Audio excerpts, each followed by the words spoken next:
Hola and welcome to ProSpanish. If your goal in 2023 is to reach a conversational level of Spanish, there are two main things you need to look out for which can get in your way and stop you from achieving this goal.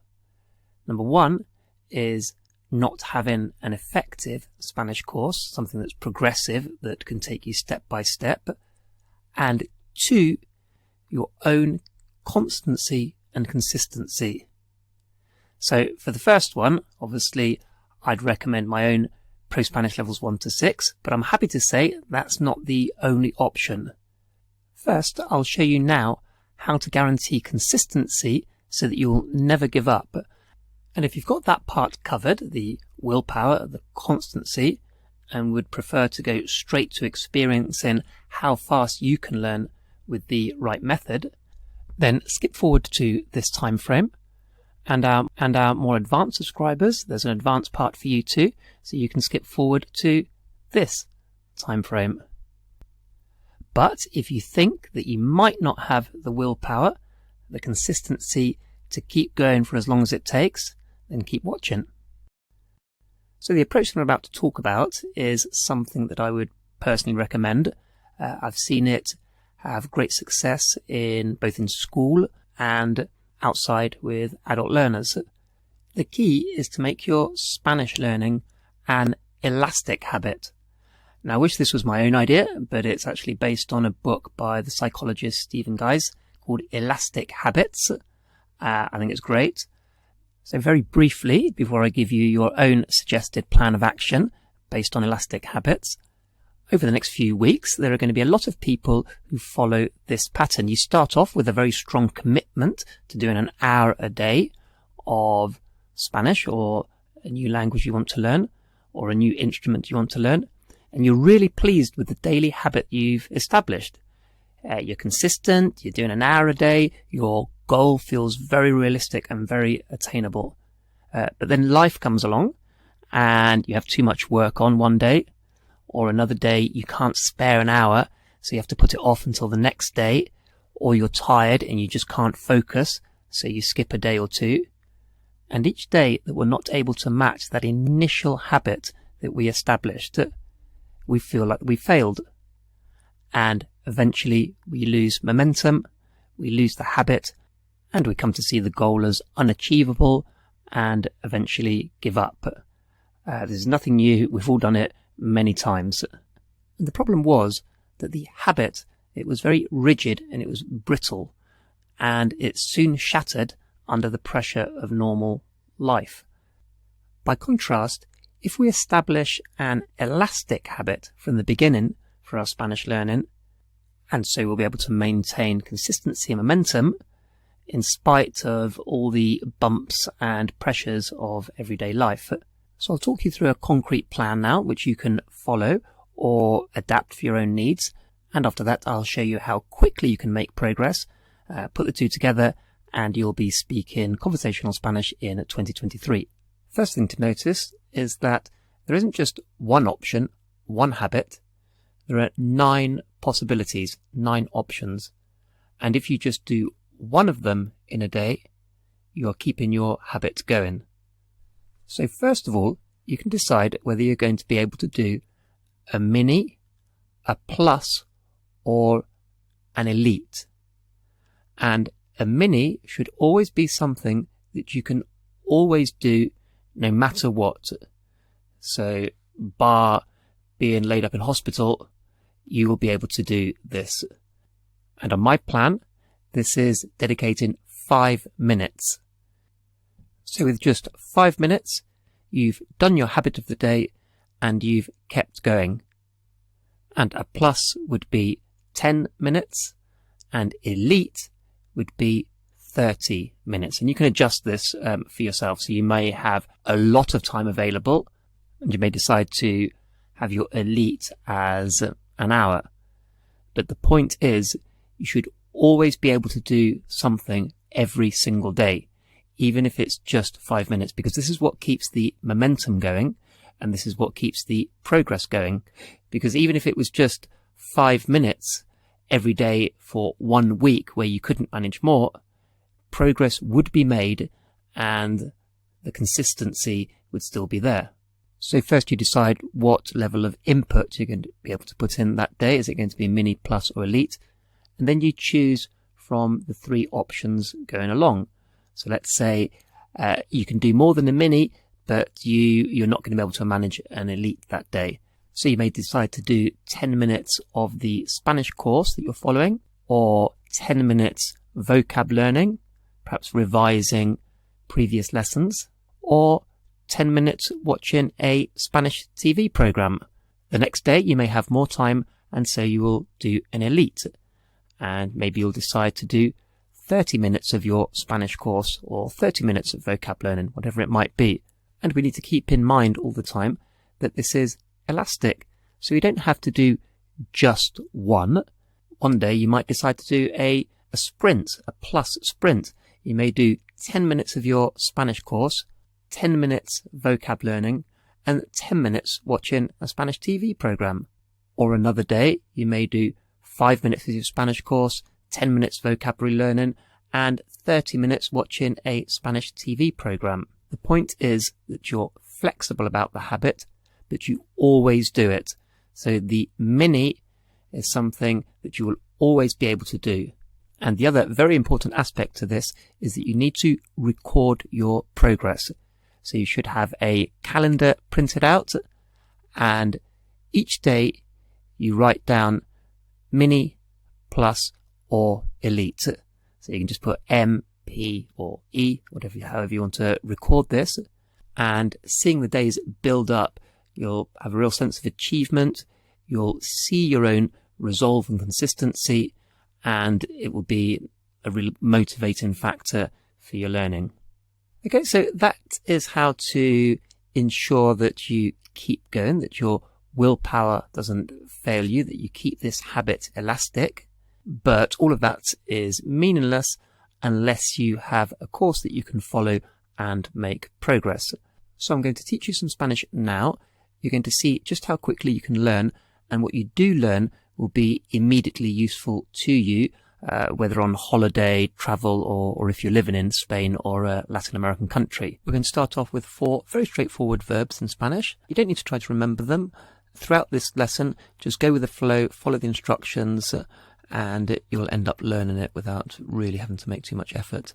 So, to come is venir. Venir, to come, like to come to the party, venir. Venir. You notice that the V is pronounced like a B in Spanish. Venir, venir. So venir, to come. Hablar is to speak. I always say, think of blah, blah. Hablar, to speak. We could have hablar español, to speak Spanish. But for the moment, it's just hablar.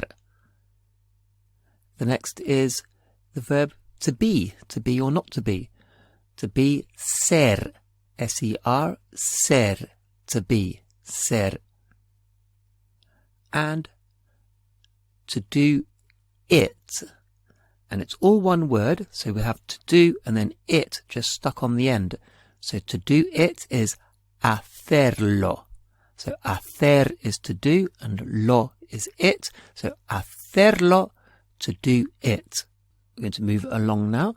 The word for kind in Spanish is amable. Amable, maybe think of amiable. Amable is kind, but we're going to learn so kind. So kind. Tan amable. Tan amable. So kind. Our next one is so fast. So fast. We have rápido for fast, and that's nice and easy because it's like rapid. So tan rápido. Tan rápido, so fast. Tan rápido, so fast. Next, we're going to have so soon. And again, soon is very easy to remember. Pronto. Pronto, soon. And you can guess so soon is going to be tan pronto. Tan pronto, so soon. So we have so kind, tan amable, so fast, tan rápido, and so soon, tan pronto. Tan pronto. And finally, a different one, and it's with me. With me is conmigo. One word, conmigo. Okay, let's just have a quick look at what we've got so far. How would you say to come so soon? To come so soon. Venir tan pronto.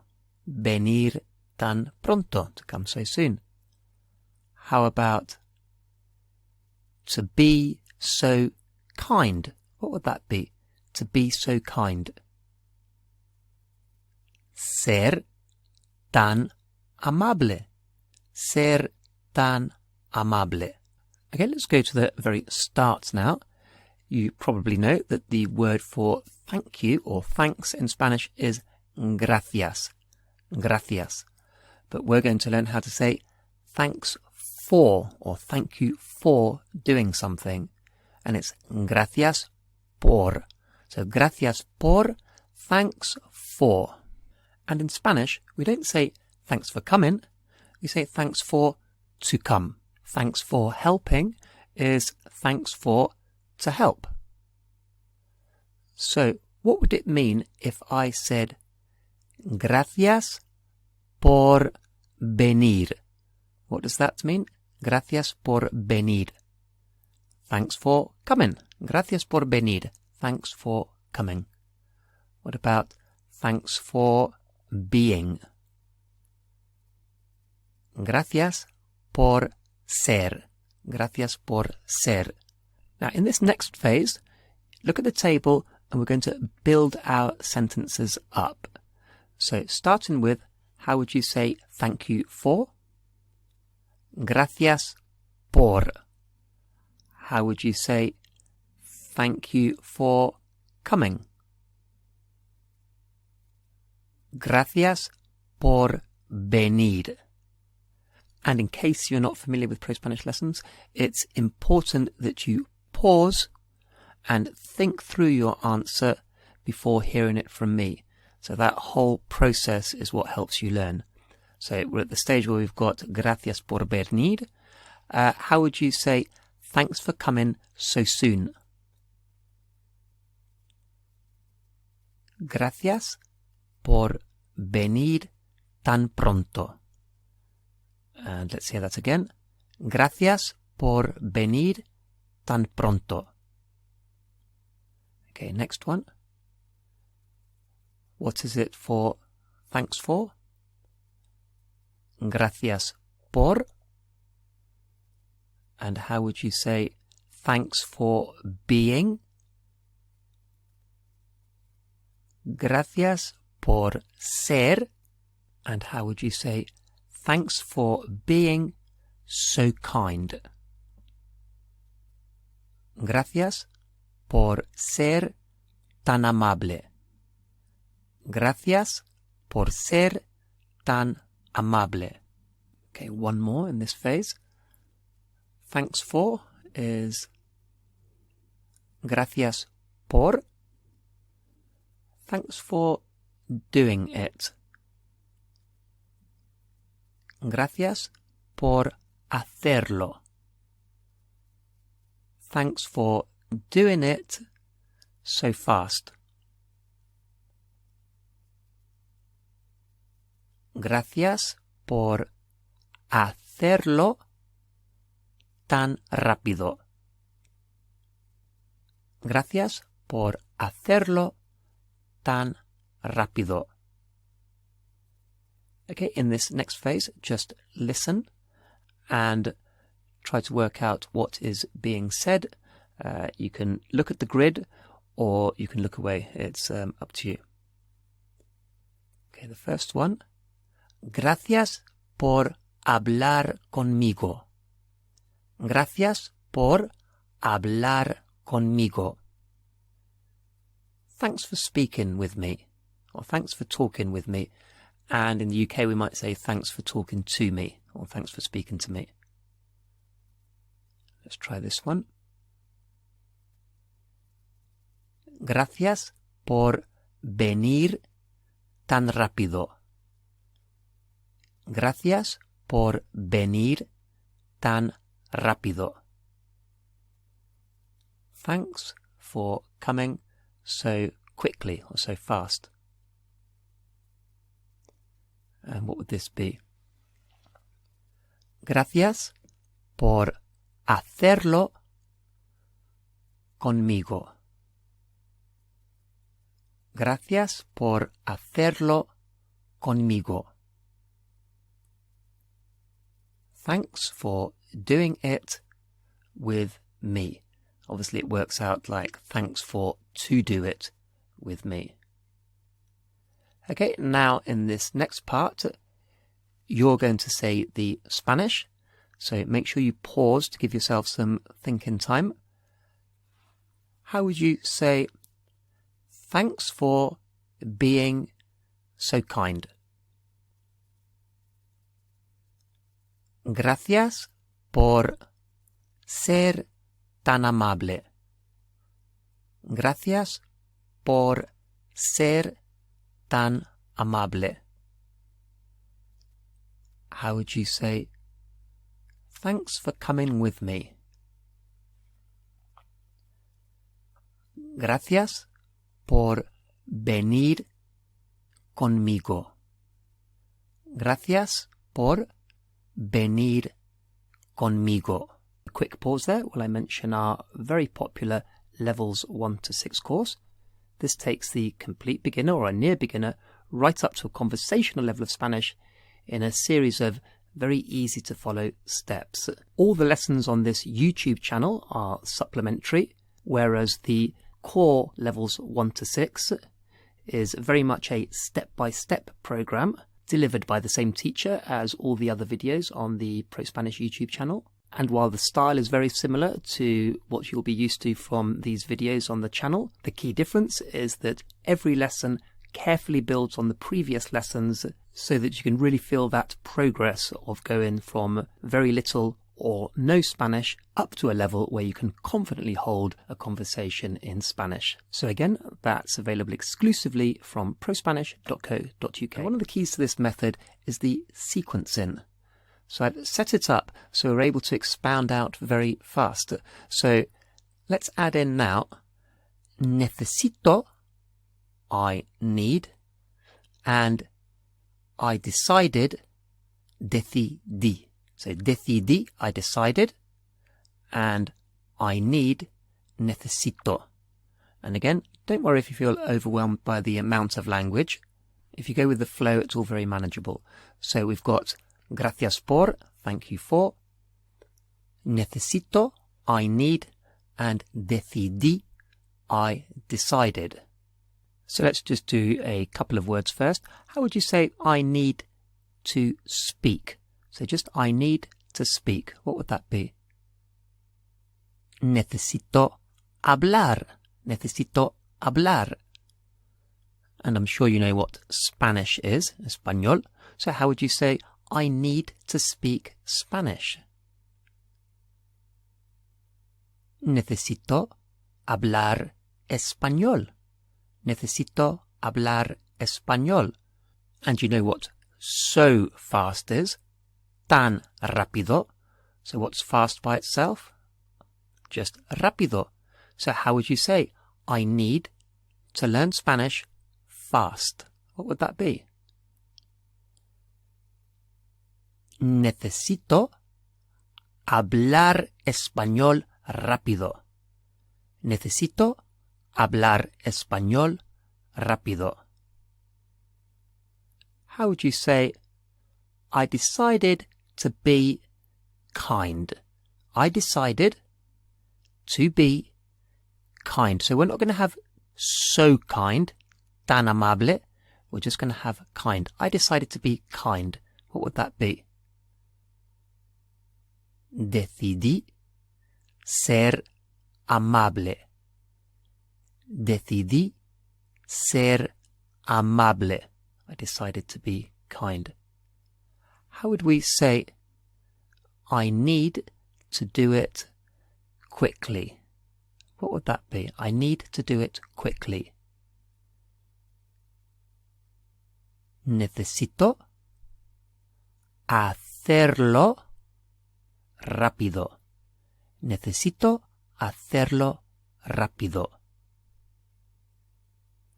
And we saw earlier that with me is conmigo, which makes with you nice and easy because it's contigo, contigo, with you. How do you think you would say, I need to speak with you? I need to speak with you. What would that be? Necesito hablar contigo. Necesito hablar contigo. And if we want to say, I don't need, or I didn't decide, so just turning it into a negative, very easy, we just add no at the beginning. So no necesito, I don't need. No decidí, I didn't decide. So how would you say, I don't need to speak to you, or with you? No necesito hablar contigo. No necesito hablar contigo. We might even say, I don't need to be so kind. I don't need to be so kind. No necesito ser tan amable. No necesito ser tan amable. So you can see how quickly, with this kind of methodology, with this kind of approach, you can build up, expand out, and very quickly you're reaching a conversational level of Spanish. And so before we move on to the section for our more advanced subscribers, a quick reminder that the levels 1 to 6 ProSpanish course is available exclusively from prospanish.co.uk. Vale, ahora a la parte más avanzada, y va a ser una lección bastante cortita, como es año nuevo, y algunos de nosotros a lo mejor tenemos algo de resaca. Vale, entonces no vamos a cambiar lo que teníamos antes, pero sí que vamos a añadir alguna cosita. Primero, ojalá pudieras. Ojalá pudieras. Y esto significa I wish I could, or if only I could. Pudieras is the subjunctive, it's the imperfect subjunctive from poder, to be able to, so it ends up as could, and the imperfect subjunctive follows ojalá, and like many other words in Spanish, ojalá comes from Arabic. So ojalá pudieras is I wish I could, or if only I could. Y después tenemos como si tú pudieras. Como si tú pudieras. As if you could. As if you could. You know, we wouldn't normally need the tú, the you there, because pudieras with the S tells us that it's you. So we know that it's used for emphasis. In the same way as in English, we say, as if you could. As if you could. So the tú is emphasizing the you. Como si, as if, tú pudieras. You could. Como si tú pudieras. So how would you say, como se dice, I wish you could do it with me? What would that be? Ojalá pudieras hacerlo conmigo. Ojalá pudieras hacerlo conmigo. Also meaning, if only you could do it with me. Y como sería, as if you could do it so quickly. Como si tú pudieras hacerlo tan rápido. Como si tú pudieras hacerlo tan rápido. How about, as if you could be so kind. As if you could be so kind. Como si tú pudieras ser tan amable. Como si tú pudieras ser tan amable. How about, if only you could come with me. Ojalá pudieras venir conmigo. Ojalá pudieras venir conmigo. Let's add a bit extra in. How would we say, as if you could speak Spanish that fast or so fast. Como si tú pudieras hablar español tan rápido. Como si tú pudieras hablar español tan rápido. How about, if only you could come soon, or it could also be early. Ojalá pudieras venir pronto. Ojalá pudieras venir pronto. And pudieras is you could, so we can just knock off that S and have pudiera, and that would be, if only I could. I wish I could. Entonces, ¿cómo se dice? If only I could do it that quickly. Ojalá pudiera hacerlo tan rápido. Ojalá pudiera hacerlo tan rápido. How about, as if I could speak to you. As if I could speak to you. Como si yo pudiera hablar contigo. Como si yo pudiera hablar contigo. How about, I wish I could be that nice. Or that kind. Ojalá pudiera ser tan amable. Ojalá pudiera ser tan amable. And that concludes the first Pro-Spanish video of 2023. As mentioned earlier, if you're looking to become a confident and a competent speaker of Spanish, head over to prospanish.co.uk.